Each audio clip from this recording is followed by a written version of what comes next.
Welcome. Like my shoes? Yeah. I got shoes like that yesterday, actually. They're leather. Nice. Are they new? Yeah.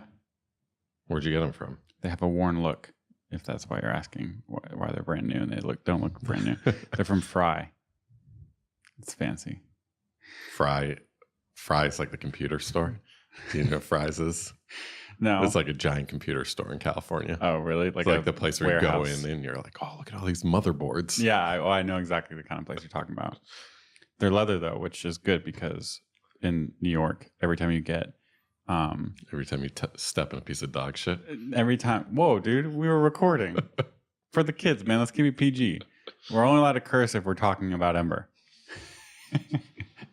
No, because New York is so dirty. So you try to get cloth or what's the word I'm looking for? Like Suede. Yeah, or just like what's Converse made out of? Fabric. Yeah. Just throwing it over. Like fabric or cloth shoes. And then you go you take a 10-minute walk in New York and then they're done. They're gone. So the leather ones are actually easier to keep clean. Maybe we could do like Uber for shoes. Where like you need to go for a walk and you open your cell phone and press a button. Some guy comes and drops off shoes for you. Alexis actually has something like that. It's called Rent the Runway. Yeah, I think Katie used that before. Brilliant. Absolutely brilliant. Whoever thought about that? It's absolutely like brilliant. It's your dream, huh? Just rent all your clothes. You come home to an empty apartment and you're like, oh, tonight I'm going to need a bed. A pair of underwear. Yeah, a meal. I'm probably going to take a shower tomorrow morning. So then you just go to the app and you just swipe all the toggles of what you need that night. Just in time you get home, you have a giant box and you have to lug it up your fourth floor walk up.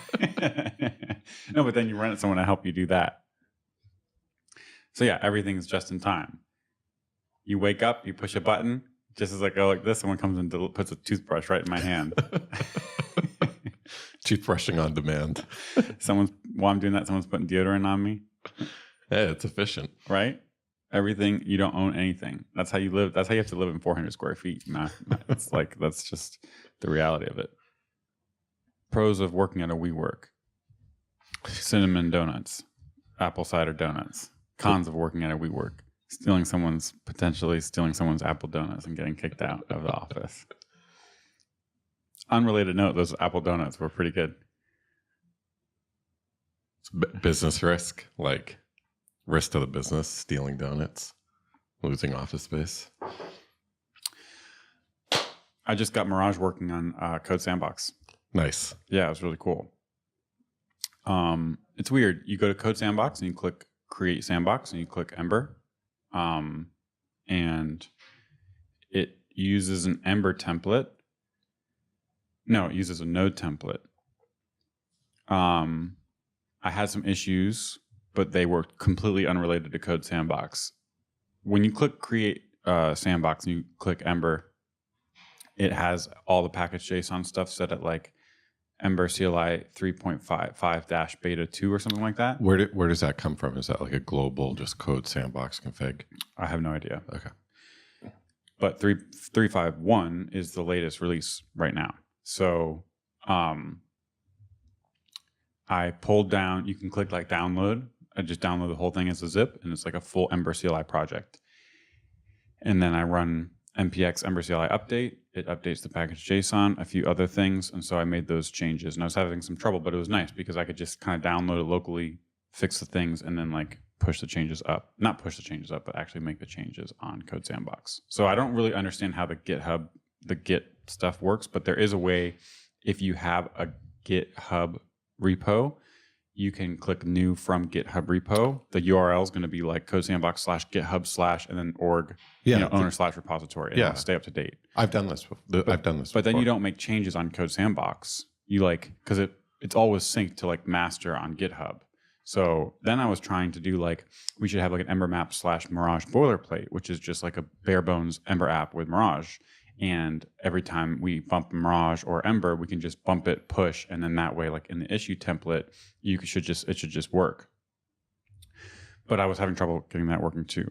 When I did that, wait, I think what you just described, I think makes sense. Yeah, should be the goal. Should be the goal. Yep. So there's something weird where if you just like Ember new, push to GitHub, and then create a new sandbox from that repo, it's going to auto detect that it's an Ember app, and the template is going to be Ember. And then like the URL wasn't working. Like I couldn't visit /tests. I couldn't like navigate around to links. And for you some want reason. you want it to be a Node app.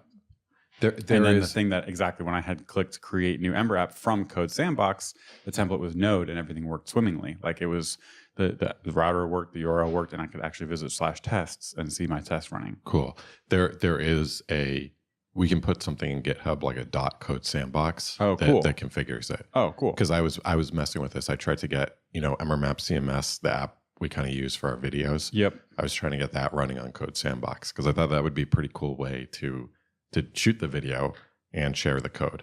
Oh, nice. There were some issues that I ran into where I couldn't make this happen. CodeSandbox has like a module limit. Oh. So you can't have like more than 200 modules. Oh, okay. And we have a couple add-ons installed and it being an Ember app. And, right.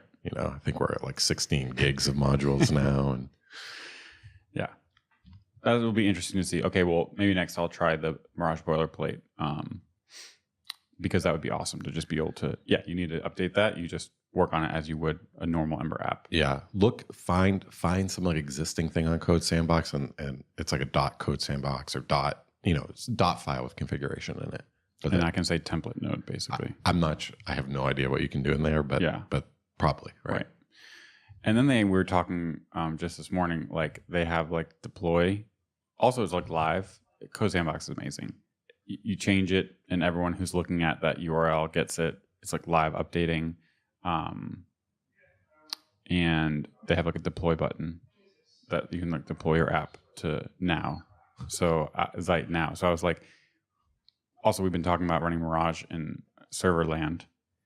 What if you could like create a new Ember app, install Mirage, turn it on in server land, build a whole Ember app with like Mirage endpoints, and then press a button to deploy it? You could like develop and deploy an entire application in the browser. Yeah. And it would be super fast. Like the development time would be very fast. You could do it on an iPad. The iPad Pro we're about to buy ourselves.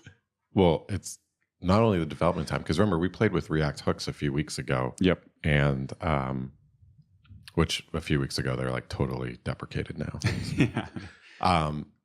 But it was amazing. We just pulled up a sandbox and started coding. Yeah. There was no install step. Yeah. And it like kind of hit me like, holy crap. I don't think I've ever hit the ground running that quickly. Right.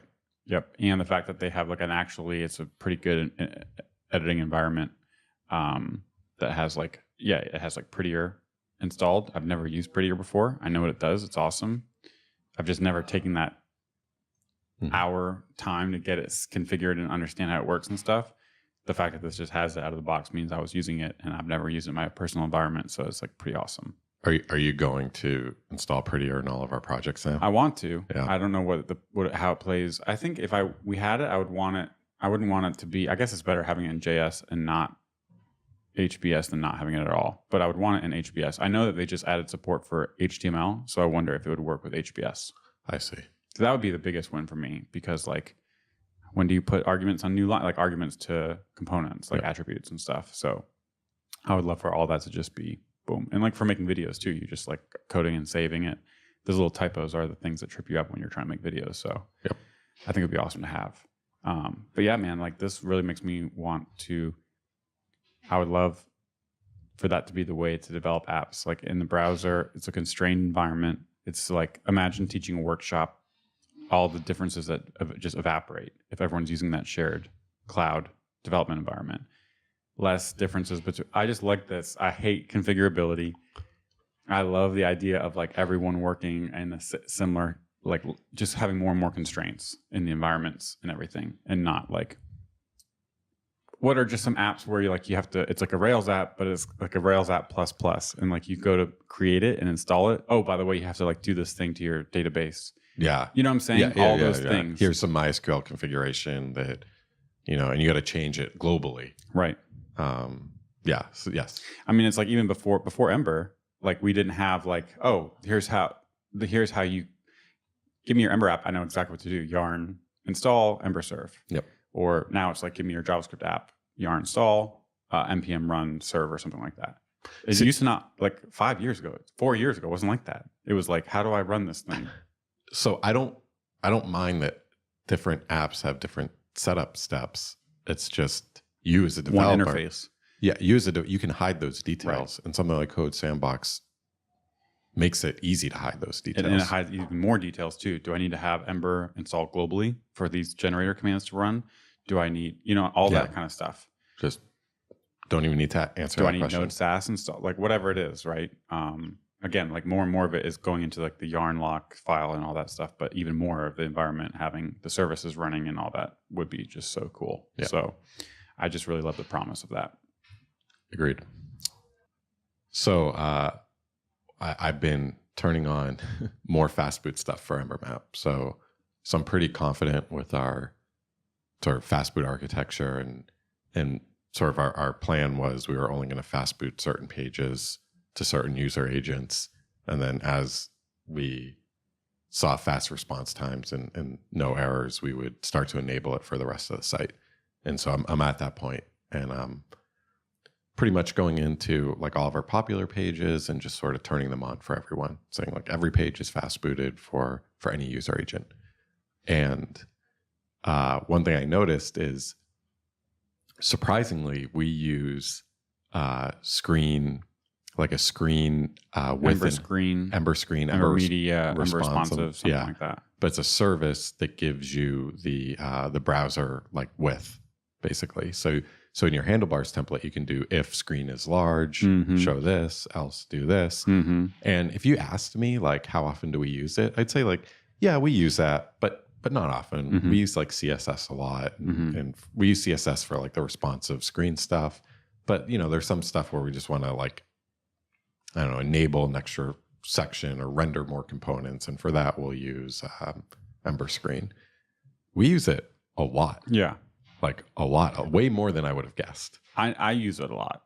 I know I use it a decent amount. Maybe that's where this is coming from. No, I think I use it a lot too, though. You just don't think about it. I don't think about it. But one of the problems is with FastBoot, you don't have a screen, and FastBoot doesn't know the client. You're just sending an HTTP request. It doesn't know the screen size. I actually think there is like a proposal somewhere, and I think you can enable this in Chrome today to send as part of your GET request. You can send the screen size, but that's not. No one does it. That's not standard, and that probably might not be a good like long-term thing because it's like an easier way to fingerprint the browser. But anyway. When we're rendering in FastBoot, we just assume, I think it's like whatever screen's default is, which is like is large and up. So you make a request on your mobile phone, you render it in FastBoot, and you get back like the desktop view. That means if there's any code that's inside an if block that says if screen is large and up, that gets rendered on the device. From the initial paint. From the initial paint. Server rendered HTML. And then the Ember app kicks in and then renders a small. So you get this it looks awful. It looks ridiculous. Nasty folk. Now you can there's all this stuff you can do. Like you could do like user agent sniffing. It's like, oh, if this is like a mobile phone, I'm going to just like assume the screen size is 375 pixels. And if this is a tablet, I'll assume 768. But this is like, I think you get into trouble with this because you first of all, if it's a tablet, how do you know the rotation? Right. Because we have two breakpoints that would change with the rotation, the 1024 and 768. Right. And then also too, like sometimes I shrink my web browser and I browse the site. So my user agent is still going to look like a desktop user agent. But I want the small thing. So I've been refactoring all of this screen stuff out, replacing it with CSS. Luckily, I've been able to replace a bunch with just regular plain old CSS. Tailwind responsive. Yeah, exactly. CSS media queries, and I don't even write the CSS. I just use Tailwind responsive prefixes. Stuff.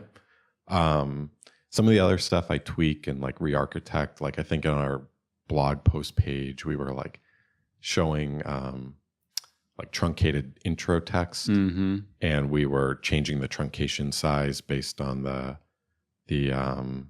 width, the screen size, and then so I'm gonna have to figure out like a CSS way. I know there's a way to do this in CSS, right? But it's a little more than just saying like, oh, hidden on small, right?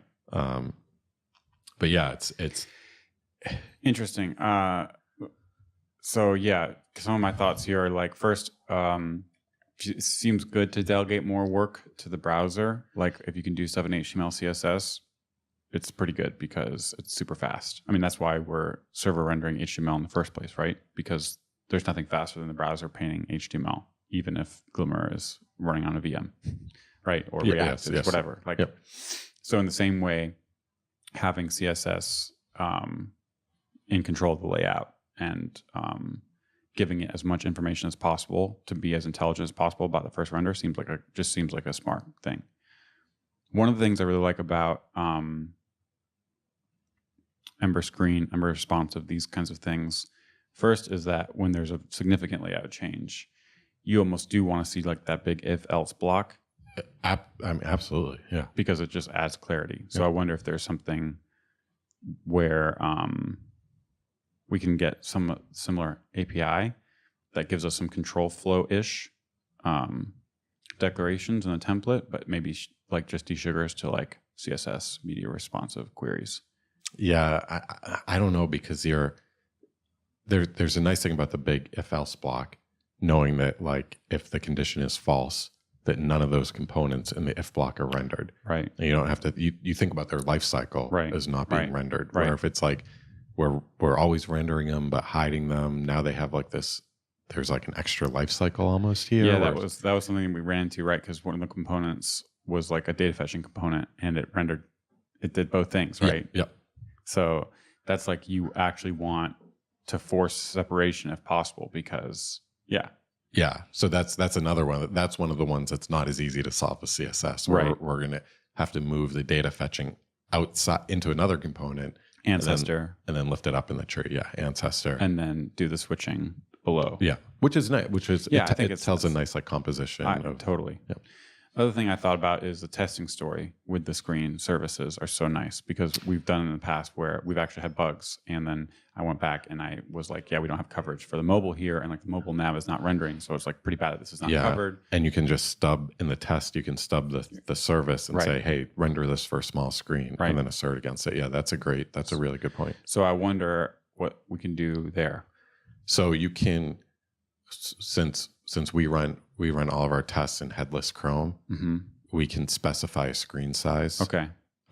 When we launch, so you could imagine we run our test suite once for mobile devices. Yeah, that'd be great. I mean, it's nice. It's nice for CI, but then like when I run Ember Test Server, maybe we can just do it for CI. Just for CI, yeah. I like getting the feedback before CI runs. Yeah. No. You should totally still be able to run Ember Test and just have it default to some width, but maybe you could do this. Maybe you could run Ember Test Server and have a bunch of like headless Chromes that spawn with different window size. I do think this is important though. Yeah, like we do a lot of responsive stuff, and I mean EmberMap is not even that complex of a site, and we do enough that it's pretty bad that we don't have coverage on all that. We have good test coverage. Like I would deploy our app if the test passed, but there are some areas that are like, it'd be pretty easy to mess up like the mobile layout, or I don't know that like when I've changed this thing, I was really thinking about tablet or desktop and I forgot mobile or vice versa. So, that would be good to think through the testing story there. That's really cool though. I do think, CSS, doing more with CSS is good. With Flex and Grid, you can get away from some of the dynamic stuff you need to do with JavaScript before. This also makes me think of like animation stuff, although like that I think is maybe more complicated. But just delegating more of the work to the browser. Seems like a good approach. Yeah, I think the big thing here for me was just you start down this path of like using an add-on, and it's good, it solves your problem, and then you introduce something like FastBoot, and you never could have known, but it touches a lot of pieces here. I guess this is like the hidden complexity of using FastBoot. Right. This is that 5,000 cuts that you don't realize. I was going to ask, we soft launched the email course, embermap.com/ember-component-patterns. Yep. And I think you were working on this page with FastBoot. Yep. Right? So that was one of the ones where this came up. Yeah, because we had Because there's no data on this page. Because we still don't. You were saying you were turning on FastBoot for different pages of the site, but you still haven't turned it on for any data pages that require data on initial render, right? no, I know I do now. You do? Yeah, I did. I've been doing a lot. Okay. Ever since last week or 2 weeks ago, I launched like the inlining of CSS, not serving. Oh, but we don't have tests for those pages. Yes, we don't have tests for those but we pages. we can write. You did write a test for the newsletter, the email course sign up. Yes. Because it doesn't request data. Yes. So therefore we don't have Mirage running or anything like that, but that's fine because you can just assert against the server rendered HTML. Exactly. Gotcha. What other pages are fast booted right now for users? Homepage, video index page, topic index page. Oh, wow. A one-off video page. Oh, wow. And that's and then a blog post page. And none of those are tested. Wonderful. None are tested. This is another thing. This is awesome. This is another complexity thing that I realized. Take the email course page, embermap.com, ember-component-patterns. Nice little plug. Take the email course page. Once we start fast booting that, we now have like up to 3 states of that page. We have and it's a static page. It's a static page. We have 3 states. We have the initial, like the rendered page in the browser. Mm-hmm. So it's like you're on another section of the site and you click a link to visit that page. Mm-hmm. The browser is going to take care of the rendering. Mm-hmm. We have the FastBoot rendered page. And then we have there's like a loading page. Even though this page doesn't request data, you can imagine that if we did load data in this page, you now have like a loading state for the page. Yeah. So you can have like these static pages that all of a sudden they now have 3 different states. And I think that's I don't know. I think that's really, really hard to deal with. I think that's like iceberg complexity when building single page apps. Mm-hmm. Email course page might not be a good example. Let's take the video index page. That's a better example. You have its loading state. You have its rendered page on I the definitely server. think there's complexity in the fact that, you can now render this thing 2 ways. One coming from a link and making sure the data is fetched. And that's a whole path. Mm-hmm. I mean, we've talked about this a lot with Storefront and link by model and stuff like that. Once you have multiple ways to get at a page, even within an Ember app, once you add links from different places, that adds those states. And so now basically you have another one of those with the server rendered version of it. And so that server has to get the right data and everything. So yeah, loading state too. Loading state. Yeah. Because if you're in the app and you click the link, you want instant with loading feedback, but maybe on the initial render, you just want you want to wait for the server. fast. You want to minimize the time to the HTML representation. So you would want to ship a loading spinner and then have your Ember app do more stuff. Exactly. So that's pretty interesting. Yeah. It's iceberg complexity. Yeah. So. I think it'll be good once we get Mirage working in FastBoot and start writing tests for some of this stuff. Yeah.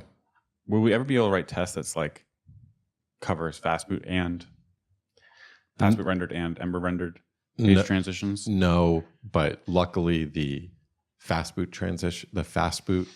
tests are going to be fairly simple. They're going to, because you're not testing user interactions. So, but we can't ever write that test. I mean, right now we can't. Where you render the FastBoot page, assert on the initial render, wait for the Ember app to load, and then click in within app link that does an in-app transition. So render by Ember. So you could. I think the you're going to have some crazy abstraction because just the whole testing setup for each of these scenarios is different. The whole way of rendering these, the assertions are going to be the same. Right. But that's about it. And you would have a setup application and FastBoot hooks. And just user test. It'd be, I think it's 2. Yeah, the FastBoot. A couple of those would be good. The FastBoot tests are really easy to write. Yeah. So that's good. I mean, that's good. It's a boundary. It's different layers, but it would be cool to have one end to end, a handful of end to ends. It's I guess it just depends on how much of that part you're responsible for and how mature it is and how much you need to test it, right? Yeah. So pretty interesting though. Cool. A couple weeks ago, we were chatting about outside-in development.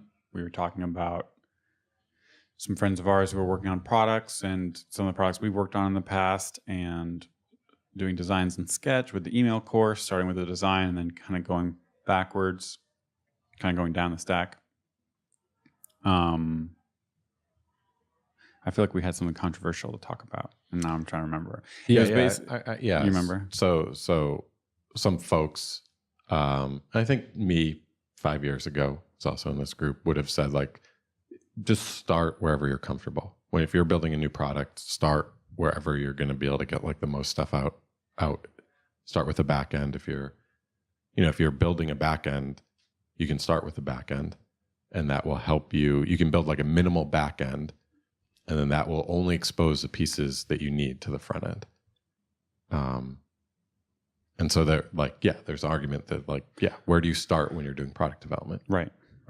And it might be natural to start thinking about, maybe you automatically just go for the database tables and the foreign key constraints because you just know, like you're starting to do the data modeling in your head as the person's talking about whatever you're going to work on. Yeah.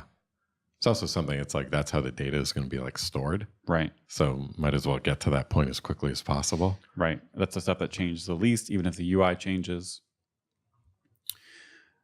But here's another argument for this. Data model is important. Yeah. We've all worked on apps with bad data models, and it is painful. Right. It just slows you down. Right.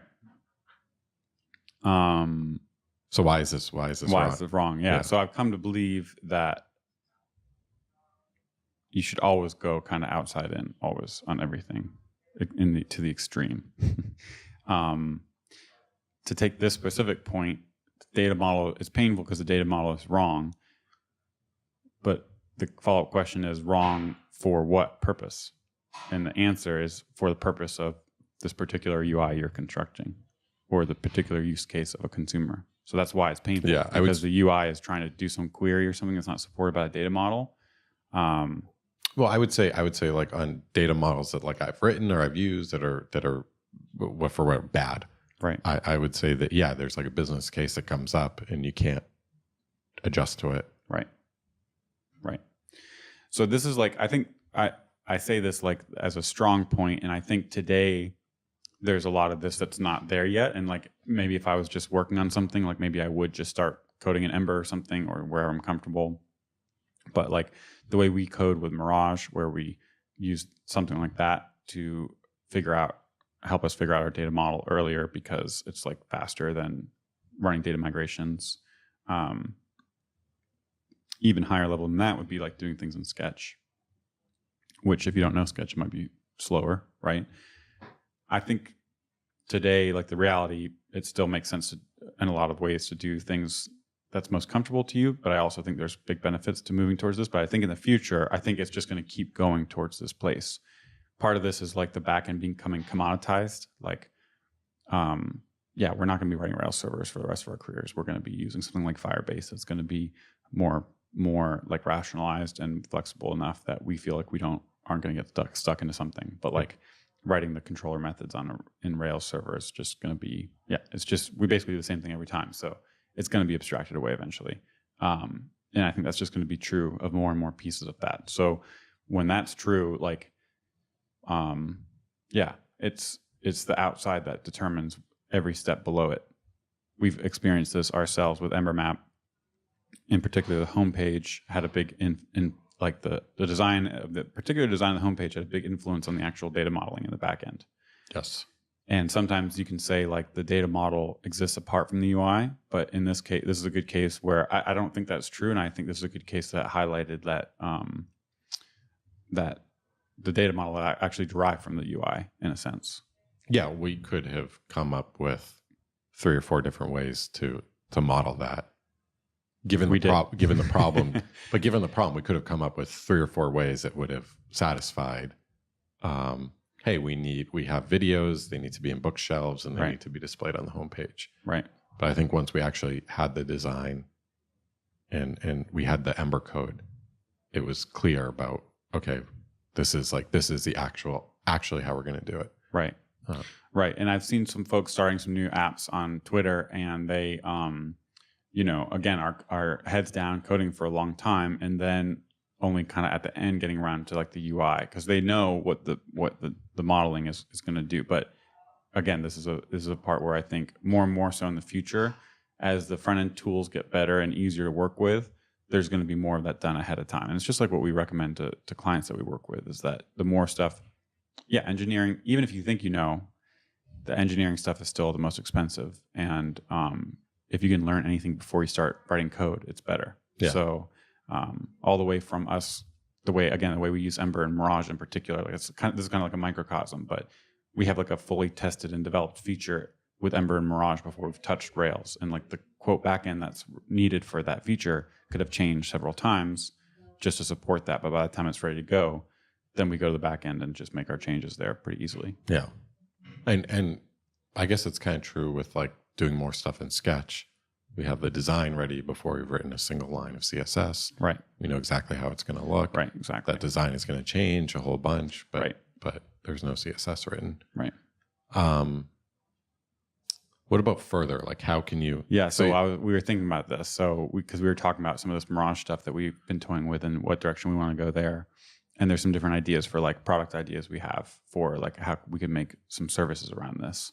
And you could imagine like, oh yeah, Mirage and Node, let's start hacking on something. Like we could just start hacking on something immediately.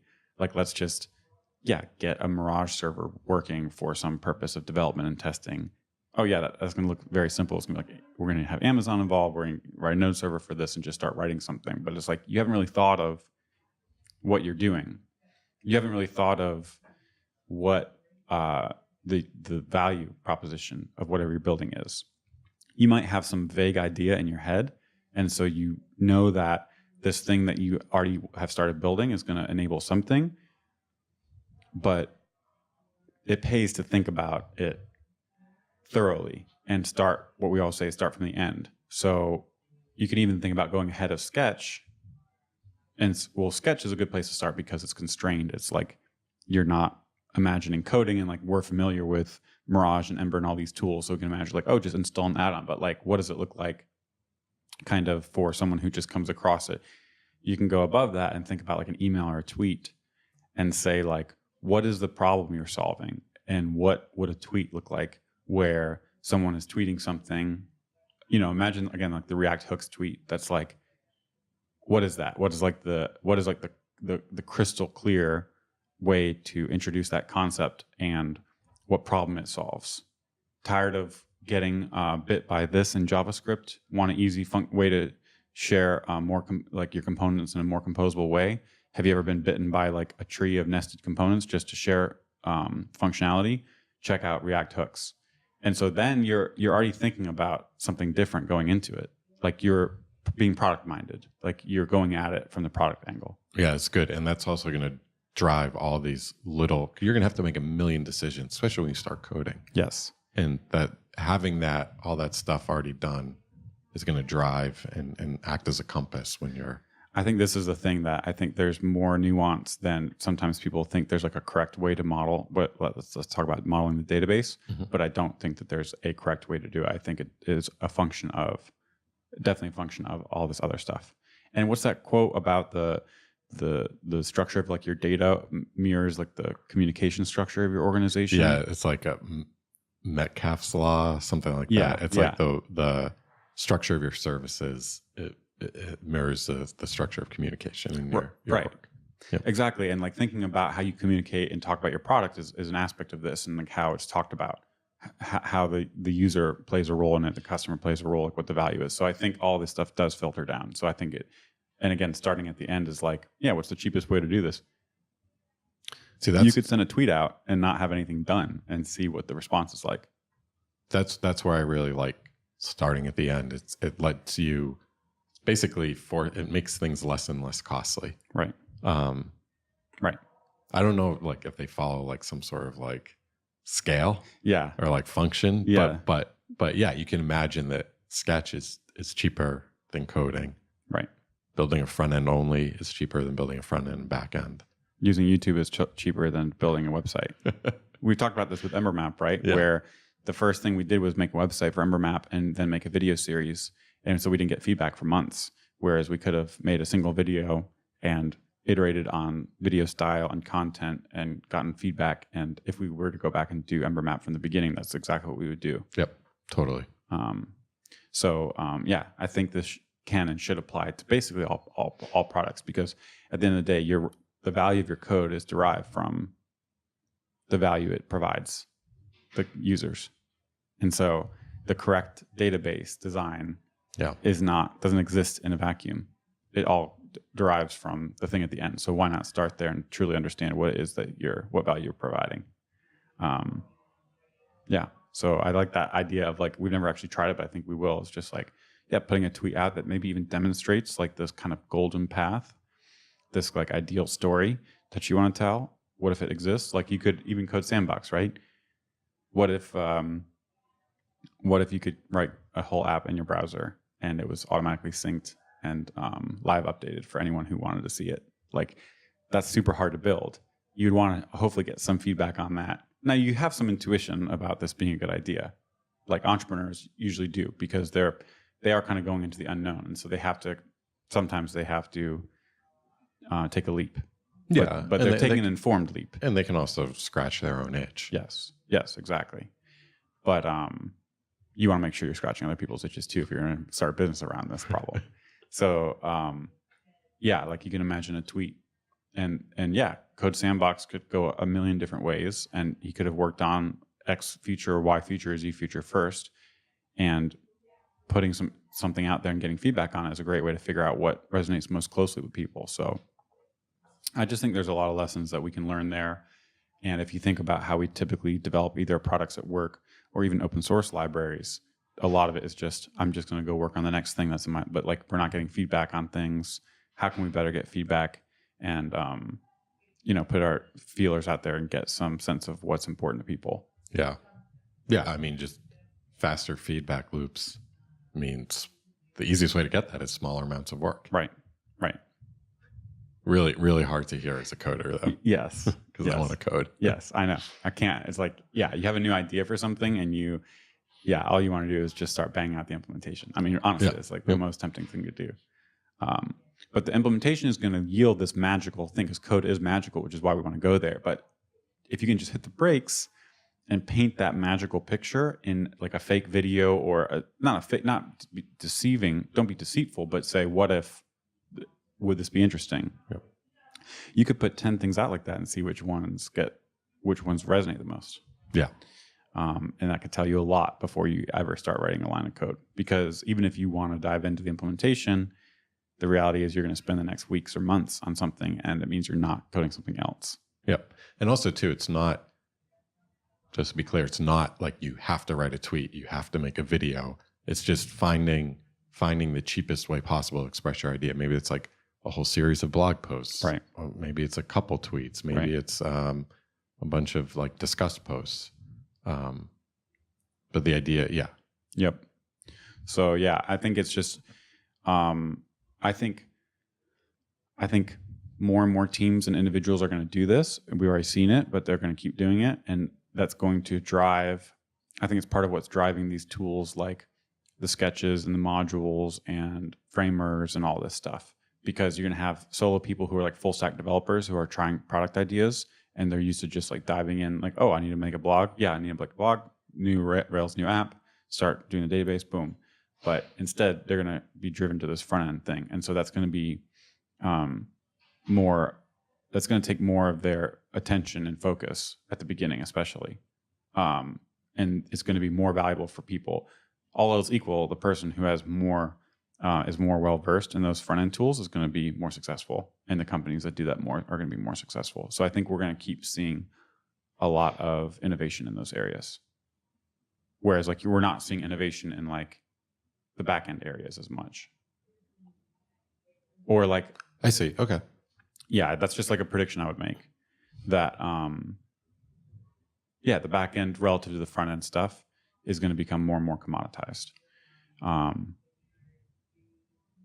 Because it's all derived from the front end. And so like, if you're a back end or a full stack traditional developer who has always been like, oh, I don't do the front end, I'm not a designer, I don't know UX, I don't know UI, I think that kind of person is going to be that person needs to adapt and understand that.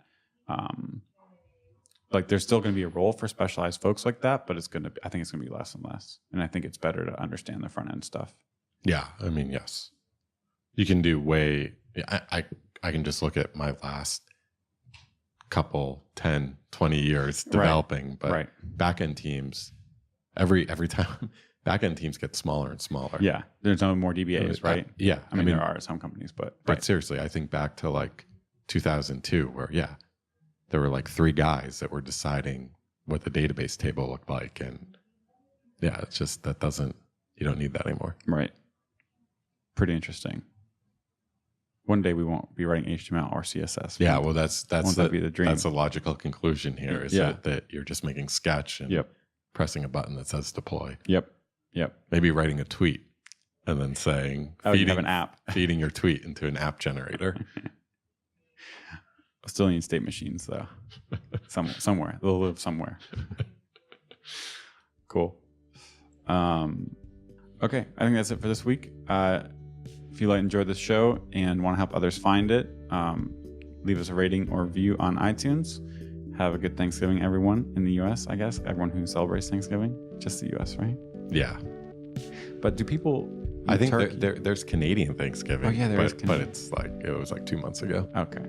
All right. Well, if you're an American or if you just want to eat some turkey, happy Thanksgiving, and we will see you next week.